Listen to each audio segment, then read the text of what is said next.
هذا القرآن بأيدينا نور في الظلمة يهدينا. هذا القرآن بأيدينا نور في الظلمة يهدينا. كلمات الله لنا نزلت تصلح دنيانا والدين. كلمات الله لنا نزلت تصلح دنيانا والدين. هذا القرآن هذا القرآن هذا القرآن بأيدينا. هذا القرآن بأيدينا. قد بدد ليل الأوثان قد فجر نبع الإيمان. قد بدد ليل الأوثان.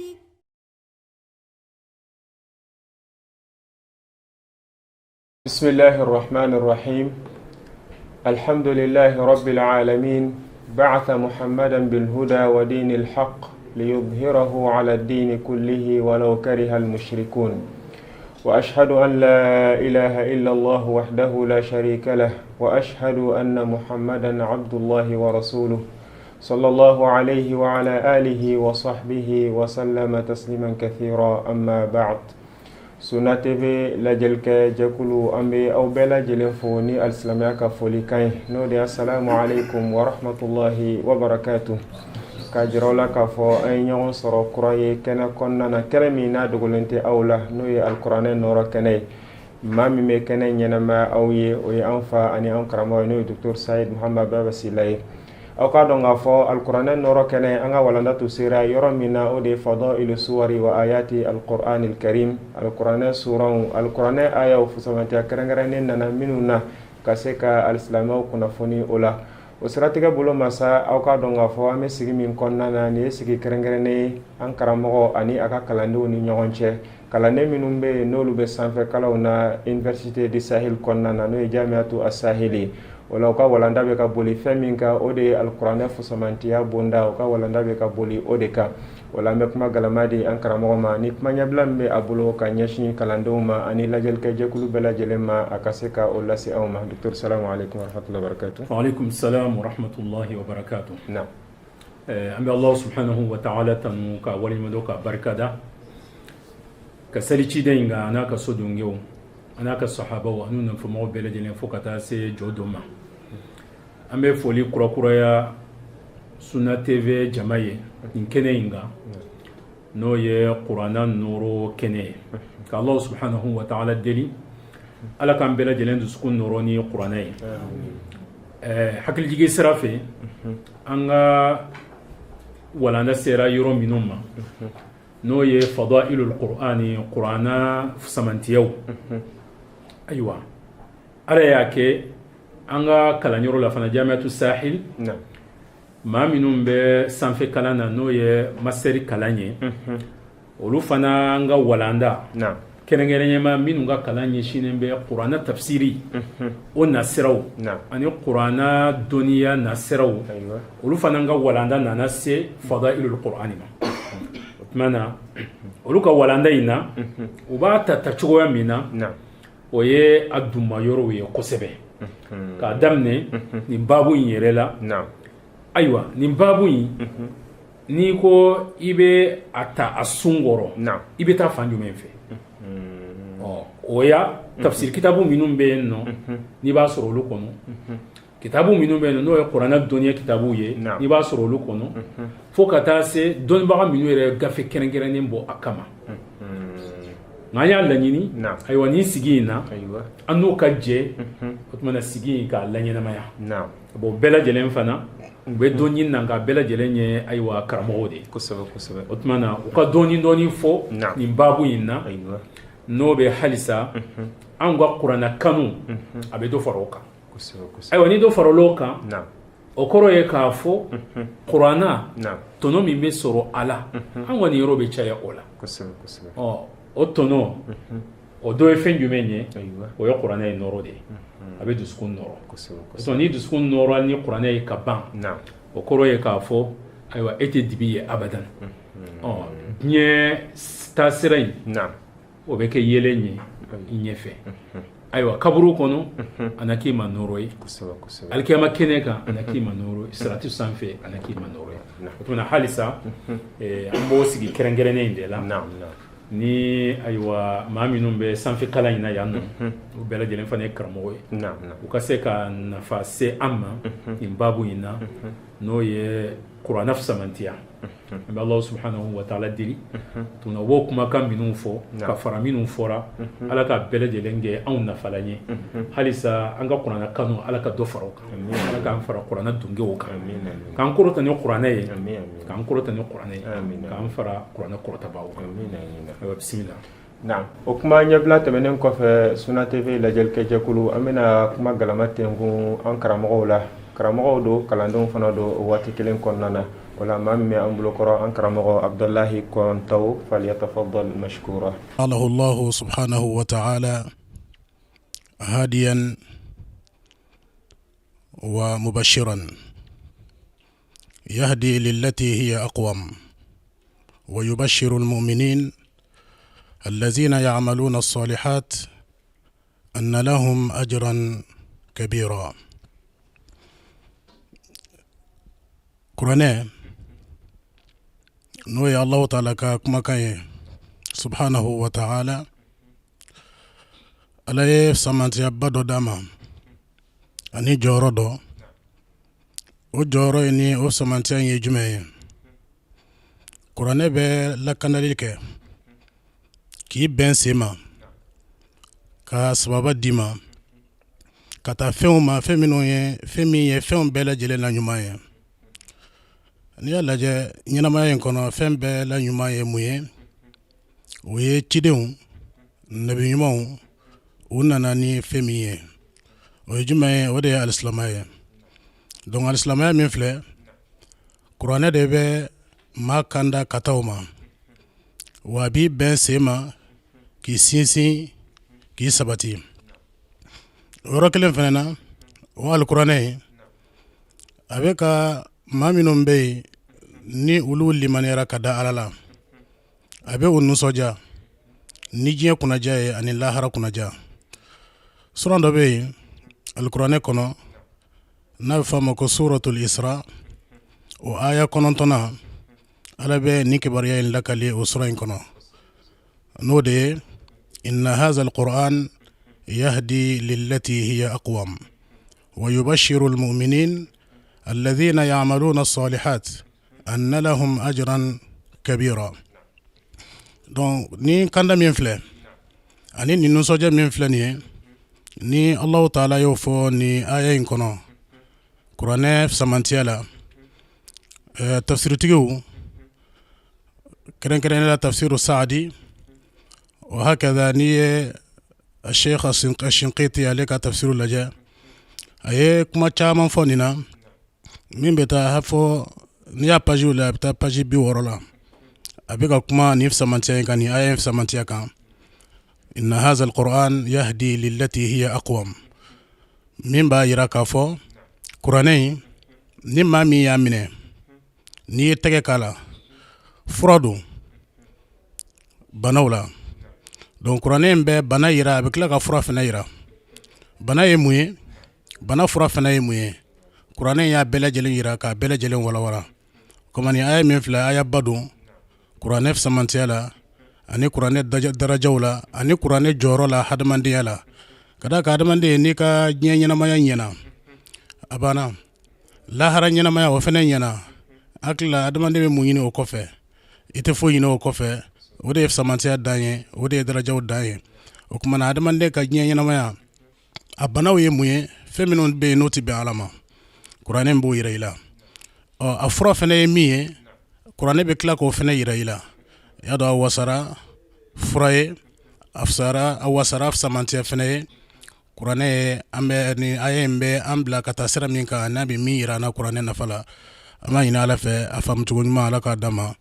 ala ka an bɛn sɔn o ma. O tɛmɛnen kɔfɛ halisa Suna TV lajɛlikɛ jɛkulu an bɛna se an balakaw fana ma ka d'a kan maa minnu bɛ sanfɛ kalan in na an balakaw bɛ a la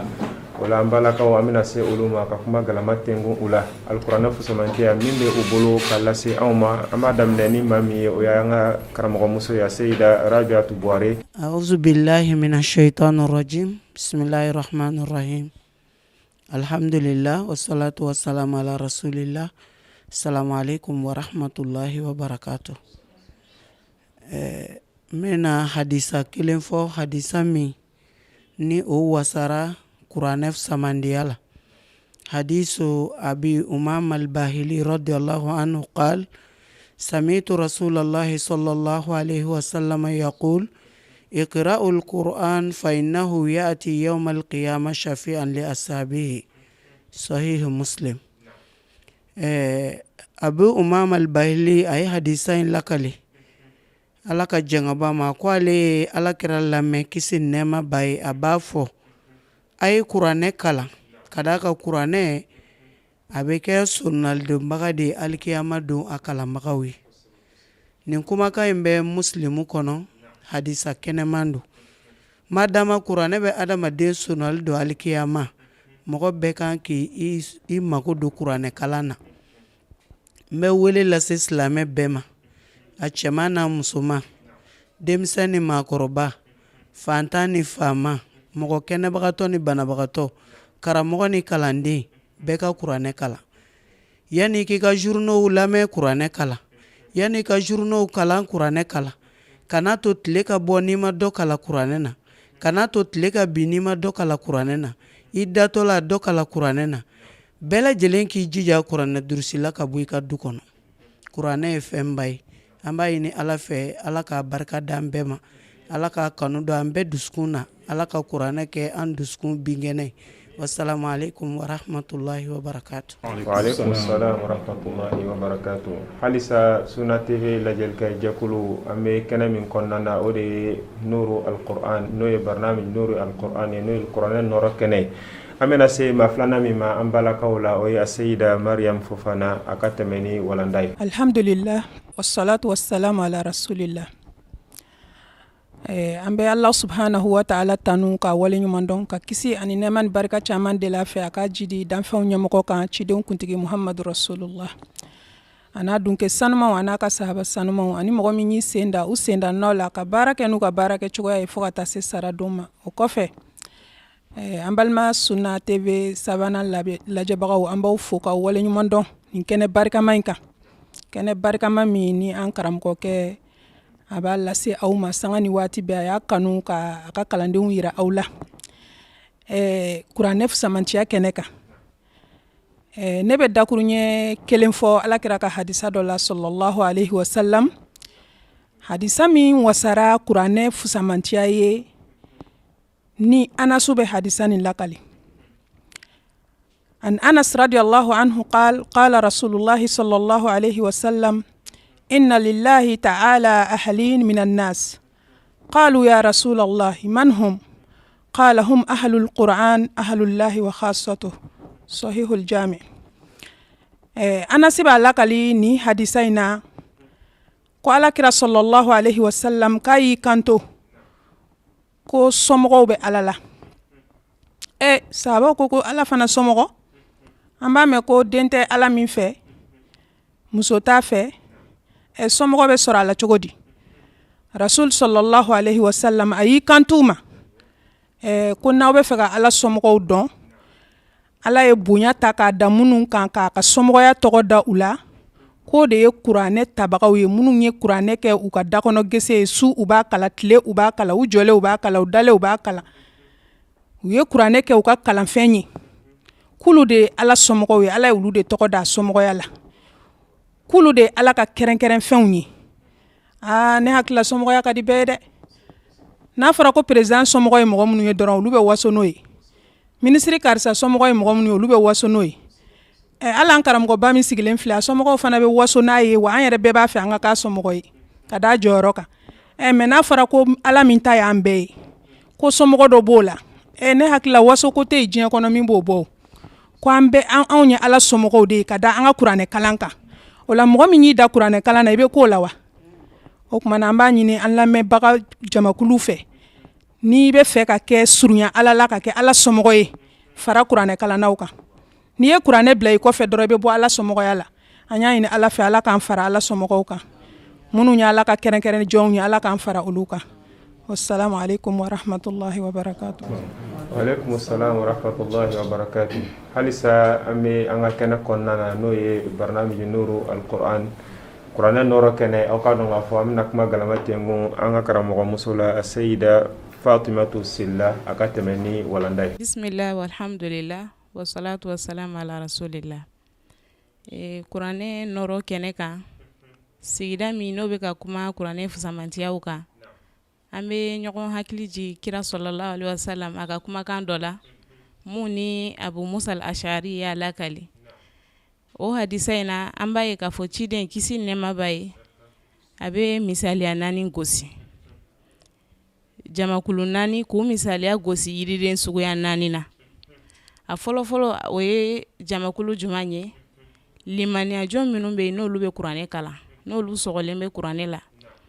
Rasul b'a fɔ an ye masalul mu'mini lazi yaqra'ul Qur'an mislal atruja rihuha tayyib wa ta'amuha tayyib. A ko limaniya jɔn minnu bɛ yen n'olu bɛ kuranɛ kalan, u sɔgɔlen bɛ kuranɛ la, u bɛ baara kɛ ni kuranɛ, kuranɛ b'olu bolo, k'olu misaliya bɛ n'a fɔ nin yiriden kɔfɔlen. Nin yiriden bɛ n'a fɔ an ka jamana yiriden tɛ. Nka Ibn Hajar al-Asqalani a ye kuma dɔ fɔ yiriden kan. A ko yiriden da gɛlɛn de don, a tɛ sɔrɔ jamana bɛɛ la. A suma ka di, a dundala ka di, a ye cogo yɛrɛ cɛ ka ɲi, ko n'i y'a ye dɔrɔn i bɛ nisɔndiya. Ko yiriden fara a bɛ mɔgɔ furakɛ, a bɛ bana caman furakɛ min suguya ka ca. Wa yiriden kisɛ in ye jɛmalama de ye. Ko n'i y'a ye Rasul sallallahu alaihi wasallam ye misaliya gosi a la, ko yiriden in bɛ ka kuranɛ misaliya de yira. K'a fɔ kuranɛ a suma ka di, mɔgɔ min n'i donna a kɔnɔ i tɛ foyi sɔrɔ a kɔnɔ fo min ka di. Wa a kɔnɔ yiriden kisɛ min n'o ye jɛma ye, ko misaliya bɛ n'a fɔ kuranɛ bɛ nɔrɔ min di i dusukun ma, a b'i dusukun fana jɛya de. Ka taa se kuma caman wɛrɛ a ye dɔnnibagaba ye mun fɔ nin yiriden kan. O la kira sallallahu alaihi wasallam a bɛna misaliya 2nan fana gosi, o de ye mumini min n'o tɛ kuranɛ kalan, limaniya b'a la mais ale sɔgɔlenba tɛ kuranɛ la, ko o misaliya bɛ n'a fɔ tamaro, kasa t'a la mais a dundala ka di. Donc nin yɔrɔ in b'a yira k'a fɔ limaniya jɔn mana kɛ cogo cogo hɛrɛ b'i la, nka kuranɛ b'i tɔ de sankɔrɔta. O la a bɛna jamakulu 3nan fana misaliya gosi, o de ye munafiki min n'a bɛ kuranɛ kalan. A n'a ka munafikiya bɛɛ madama ale sɔgɔlen bɛ kuranɛ kalan na, a bɛ dɔ fara a daraja kan, a bɛ suma duman d'a ma. Ko misaliya bɛ n'a fɔ filɛru kasa ka di, nka n'i y'a bila i da a ka kunna. Donc ale ka munafikiya in bana b'a la, nka le fait que a bɛ kuranɛ kalan, sɔgɔlen bɛ kuranɛ la, o b'a daraja kɔrɔta ka suma duman d'a ma. O la jamakulu 4nan o ye munafiki min n'a tɛ kuranɛ kalan, ko o misaliya bɛ n'a fɔ alhanzala. Dɔw y'a yira k'a fɔ hanzala in ye jala de ye, kasa duman t'a la wa a dundala ka kunna. Donc munafikiya farala kuranɛ baliya fana kan, kuranɛ t'ale bolo ka fara a ka munafikiya bana kan. Donc ni hadisa in na an b'a ye k'a fɔ kuranɛ bɛ mɔgɔ daraja kɔrɔta hali limaniya tɛ mɔgɔ min na.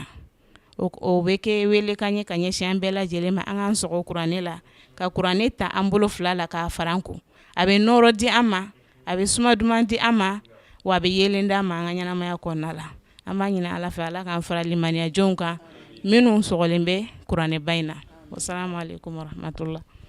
O la halisa Sunna TV lajɛlikɛ jɛkulu an ka walanda bɛ ka boli fɛn min kan, o de ye fadailu al-Qur'an al-Karim, al-Kuranɛ fusamantiyaw ani maa minnu bɛ ɲɔgɔn fɛ, o de ye sanfɛ kalanden minnu bɛ yen n'u bɛ kalan kɛ Université du Sahel kɔnɔna na. O la an bɛna se maa min ma sa, o de ye an ka alimami ye n'o ye Yahya Sonke, falyatafaddal mashkura. An bɛ Ala fo k'Ala waleɲuman dɔn, ka kisi nɛɛma jidi ɲini Alahu taala fɛ ka kɛ alakiraba kan sallallahu alaihi wasallam, ale min jogo kun ye kɔrɔna ye. O kɔfɛ an bɛ lamɛnnikɛla ni lajɛlikɛla bɛɛ lajɛlen fo, kɛrɛkɛrɛn bolo ma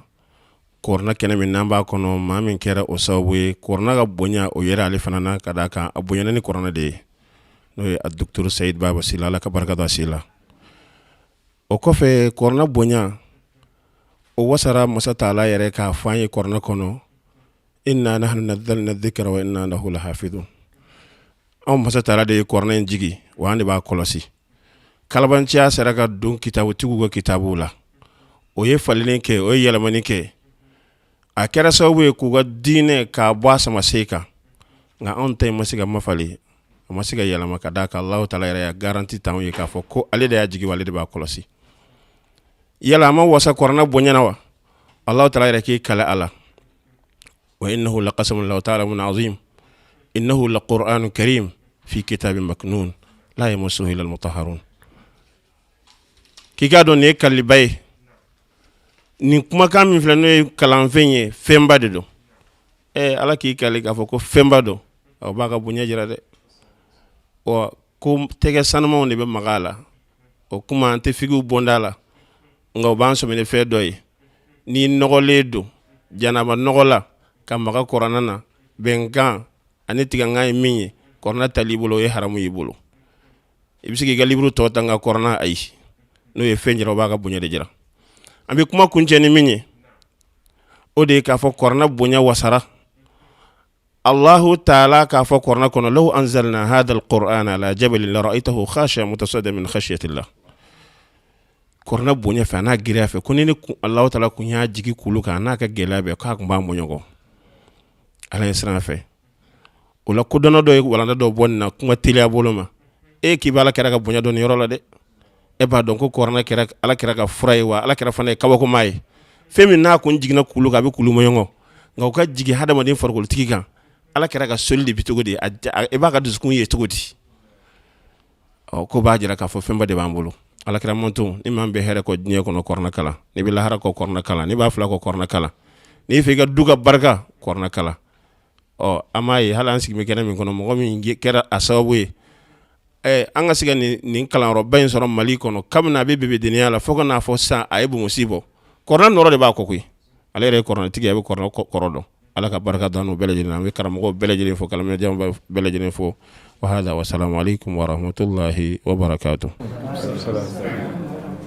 ame an karamo fo aka ni ladilkan na wala halisa ame an kana konnana ame na se mami masa odi an karamo e no e modibo boli aka temeni wala ndai na minye qur'ane fusamantiya e wala ina fo karamo ko ya fo kumanya bilala chukumi atse ka fo ka ba wala amban wasani kira sallallahu alaihi wasallam akanin kuma kai ako qur'ane min fleni sababu de don wala akumbe ala bolo wala akun fana ke aw bolo aka mineni sebe wala no kera aw tina fili atina halaki ale kira kofe sallallahu alaihi wasallam wala qur'ane awasara Allah subhanahu wa ta'ala aka kuma kana ako mo minun be qur'ane kala no yi alaka kitabu bayi ube salijo wala ube fen nafakati femmi ni ala yu garzige femmina gindo ni bange bela jelena ku jigi be jagola jagomi na tuno ote chen ote tunu ote halaki wala Allah subhanahu wa ta'ala kabu kasara dafale abadi uma katlaka dofara aka wala Allah subhanahu wa ta'ala alede masami fusamantiya masado wala ni balma silameu ni ba fe ka ke silame ini ala ka ɲɔgɔn kunbɛ ɲɔgɔnya limaniya ni hakilisigi kɔnɔna na kuranɛ kɛ i bolo a minɛni i bolo ye i ka baara kɛ ni a ye n b'a ɲini ala fɛ ala k'an bɛɛ lajɛlen sɔn kuranɛ barika la k'an kɛ mɔgɔ ye mɔgɔ minnu n'u bɛ kuranɛ minɛni u bolo n'u dusukun ye fo kiyama jɔ don assalamu alaikum wa rahmatullahi wa barakatuh. Alaikum assalam wa rahmatullahi wa barakatuh. Wala halisa ame anga kana kono ame kuma galamate ngu mamina sisa oye Muhammad Sisako ye Muhammad Sisako wala mimbe afa kala se dalil fel jokulu bela jelima ako lasi awma fal yatafaddal mashkura. Ambe Allah ta'ala fo amba barkada. Kan ne man kisinyina fe ako ke dan fe wala fasamanti Muhammadu ka anaka sudun ke anaka sahabau ani mogo tuwara ko nyuma ye fokata se do labama temelen ko fe mbalmo bola ka daliyaw fo mun be alqur'ana bayin fo simantiya yala kabo alqur'ana bayina kabo alakira sallallahu alaihi wasallam ka kuma kauna min be ne bolo ye hadisul qudusi yoro fana woni qur'ana te kelenye woni hadisa fana te kelenye alakira be min fo sallallahu alaihi wasallam abi musa abi sa'id al-khudri alaka jinya kabwama أكو كرب محمد صلى الله عليه وسلم يا كانتو يقول الرب عز وجل من شغله القرآن وذكري عن مسألتي أعطيته أفضل ما أعطي السائلين أكو كرب محمد صلى الله عليه وسلم كو ko Allah subhanahu wa ta'ala ya akanto ko ni alqur'ana kalali ye mogo min sugula mogo min yi ka wati lateme alqur'ana nyenyini la walma afamyali la walma ala barali la nin bele jeli be jete doni baw bolo ko tilawa ko qur'ana kala imay ka kala walma ka la bara walma ka nyini ka famya nu ye mogo min sugula kaboni ala delima kombe fendi atigla mogo ma fem mindi ndili bawma bele jere nye gwalendo bele jere mako be alala bele jere be ala deri shu anitle ngani mogo min be alquran in kala ko Allah subhanahu wa ta'ala bi nganiedo abado fem min kadiye abado fem min bi ma here ji anila hara wa binu dima fana eki jija iki yiri la sola ni alquran iki ka wati la teme alquran nyenyini la walma alla barali walma al afamyali yaro mo chaman be alquran kalain ubu nyeshi udronde ma ubu yere nyine atoko nu ye ka baraka ni quran walma kanyini ka famya wala ni yoro imbe mo chamanje nu ye ka quran kala dro umma kote akoro nyenyini la janko kala bara mo yima femmin famya etine se ko bara quran dun jigina an ka bara de wala Allah subhanahu wa ta'ala ko alilla belindo ka fendi quran kalam bagama ma femmindi adeli bagoma wala mbe ala deli ala kan fara mo ka mo mumbu utan la teme alquran nyinyini la mo mumbu yiri la sugla ni alquran banyi ambe ala deli ala kan be fara ujuma kul senimanka wassalamu alaikum wa rahmatullahi wa barakatuh. Wala me kuma tengu anga malaba nasa no ye Salihu Yarsanai alaka temani mimbe abulo kala se lajel ke jakulu bela jelema fala tafaddal mashkura. Alhamdulillahi rabbil alamin wassalatu wassalamu ala rasulillah. Ambe kene min kan no ye Qur'an fi samantiye an karamogo ya fo ku sigite se ka ba ka fo ba afo kelen no te an kumana kuma yoro min ante fen sura me min fo nga hal nan sigira sigin kan kuma wati chaman de kono kuma be mo kelen be se ka kura sura la ka fo kada kan akacha badon kangunte minna o hukumu kono na Qur'ana fi samantiya o dobe soro ni jumeye ala kiraye Qur'ana parti fando fi samantiya fo adoy ayatul kursi ala kiraga kuma kambe sallallahu alaihi wasallam ni mogo min ye ayatul kursi kala seli kelen be kofe iga farda seli kelen be kofe ko foyite eni aljana kono doni nyogonche fo saya jombe munde nyini tuguni iga nyana maya kono ne aye ko ambe sran sayanye ne aye ko ambe sran lahara taganye akumbelebele ba de anta do mimbe mais ne adon ko nin tara lahara aljana de be sigatala ni limaniya be ba don ko lahara ko kadi kateme yanka aljana kadi kateme dinyanka ola ala kira ya sira surun yirana ni yoroina e ka ke ko be seli farda seli ko fe ebe ayatul kursi kala ni afi samante adoy islama be kange bolo kala doyra jumaye dinya fanana amba don ko chaira shetana ko chaira adama de shetana be du kono shetana be dugu kono abe dugu ni nyogonche abe fambe o yoro kelina ala kira sallallahu alaihi wasallam kisa do temena shetane ni Abu Hurairah nyogonche inafo ankaramogo au beba don chugumina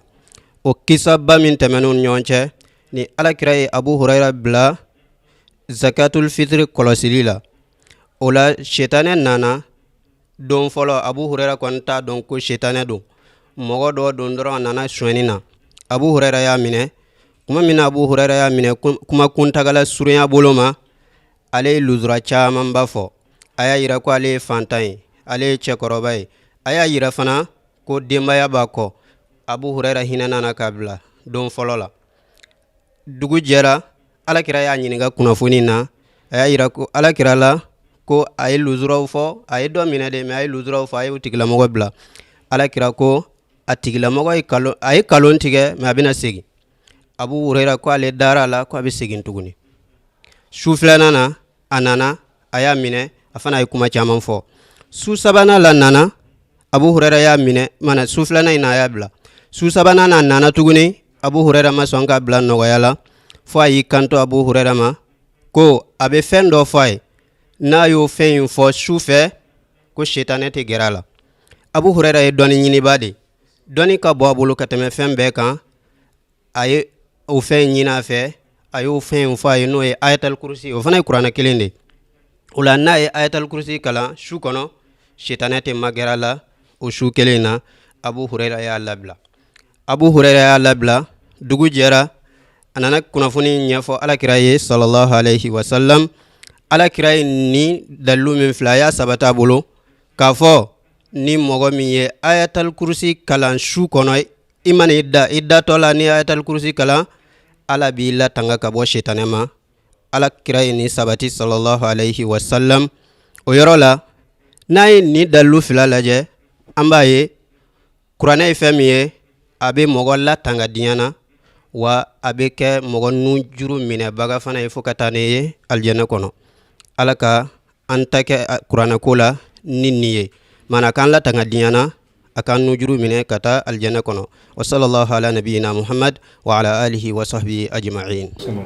Lambe kuma laban di an karamɔgɔ ma Dr. Saïd Mohamed Baba Silla ni kuma laban bɛ a bolo ka lase lajɛlikɛ jɛkulu bɛɛ lajɛlen ma falyatafaddal mashkura. Ayiwa an b'a fɔ alhamdulillah tanu bɛ Ala ye ale min ye nin sigi nɔgɔya an ye k'an hakili jigin kuranɛ in a bonya la. Ayiwa kuranɛ in bonya o kɔni Allah subhanahu wa ta'ala Ala y'o dantigɛ ka ban. O tuma na anw ka kunnaja ye fɛn jumɛn ye maa minnu bɛ kuranɛ bonya sɔrɔ. Kuma ninnu munumunu na o de kan. N'aw fɔra sisan n'an y'o mɛn aw mɛn de bɛ kɔnɔ. An bɛ mun kɔnɔ an bɛ mun de ɲini. Fɛn wɛrɛ tɛ o. O tuma na kuranɛ in an ka sɛbɛn don a la. A sera fɛn fɛn fɔra an ka sɛbɛn don a bɛɛ lajɛlen na. Ka daminɛ a kalanni o a kalancogo cɛɲi o k'i yɛrɛ ladege o la o. Denmisɛnya t'o la maakɔrɔbaya tɛ o la. O siraw bɛ yen nɔ sisan i mana kɛ maa suguya fɛn fɛn ye n ka se ka kuranɛ kalan ka se k'a kalan k'a tilen alhamdulillah o baabu dayɛlɛ la a n'a lamɛnli fana Ala y'o sababu nɔgɔya sisan ayiwa fo kana se waati dɔw ma n ko sɔn i k'a lamɛn kuranɛ kalan na o kana sigi i kɔrɔ i ka taa kuranɛ kalanyɔrɔ la walima kasɛti i k'o bila a la sisan telefɔni minnu b'an bolo a bɛɛ lajɛlen kuranɛ bɛ se ka lamɛn ni olu siraw ye o bɛɛ lajɛlen na ayiwa kuma dɔ fɔra Ala kɛra ka kumakan de dɔn an kana jɔ fiyewu f'a k'a sɔrɔ waati ni waati o tuma an ka nin yɔrɔ sɔrɔ o la e bɛ se k'a lamɛn radio fɛ i bɛ se k'a lamɛn telefɔni yɛrɛ fana fɛ nka i ka taa sigi kɛnɛ dɔ la kɛnɛ min a sigikun yɛrɛ ye kuranɛ de kalan ka ɲɔgɔn kalan la k'a lamɛn min fɔra o la kɔni i mana fɛn o fɛn kɛ i tɛ se k'o sɔrɔ fɛn kelen na illa nazalat alayhim sakina k'a fɔ mafa o bɛ jigin o kan Ala ka mafa de don wa ghashiyatuhum ar-rahma ko hinɛ fana o b'u labɔ o tuma na ni a kɛra k'a fɔ nin bɛɛ lajɛlen bɛ sɔrɔ ka taa kɛnɛ min kan a ma ban a ko wa hafathumul malaika malikaw b'u koli a ma ban halisa koyi wallahu subhanahu wa ta'ala ale min ye baro masa ye a b'o ko fɔ jɔn fɛ minnu bɛ a fɛ yen nɔ o tuma na an ye kuma minnu lamɛn an ka karamɔgɔw fɛ kuma an y'a fɔ cogoya min na ayiwa a tɛna kɛ k'a fɔ bɛɛ lajɛlen ka sira ka taa bɔ ayiwa f'i kana ayiwa se nin kalan in ma master la kalan min n'a kɛrɛnkɛrɛnnen bɛ k'a ɲɛsin tafsiri ni kuranɛ dɔnniya ma o kɔrɔ tɛ k'a fɔ n'i m'o sira ta k'e tɛna kuranɛ a bonya dɔ sɔrɔ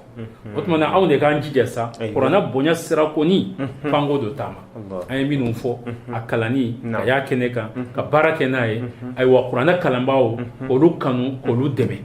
otmana nin file hera kene ni de barka kene ni de noro fara kene wa alhamdulillah otmana ambe